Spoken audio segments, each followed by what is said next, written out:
Hello good evening, എന്തൊക്കെയുണ്ട് വിശേഷം? ഇങ്ങോട്ട് പോന്നു. ഇന്നത്തെ പരിപാടി എൻ്റെ കുറേ നാളത്തെ ഒരു ആഗ്രഹം, ബൈക്കിലൊരു സ്റ്റിക്കർ അടിക്കണം. അങ്ങനെ വെറും സ്റ്റിക്കറൊന്നുമല്ല, എല്ലാവർക്കും അടിക്കാൻ പറ്റിയ സ്റ്റിക്കറും അല്ല.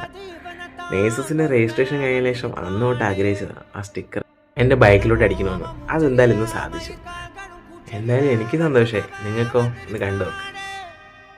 அட நம்ம நினைச்சது நடந்துருமா சிங்கம் மறுபடி திரும்புதம்மா முன்ன ஒரு கதை இருந்ததம்மா இப்ப உரு கொண்டு இறங்குதம்மா நட்சத்திரம் ஒண்ணு தெரியுதம்மா நின்ன இடம் பத்தி எரியுதம்மா அச்சம் கொண்ட மனம் ஒரு வரமா அந்த ஒருவனை அடையுதம்மா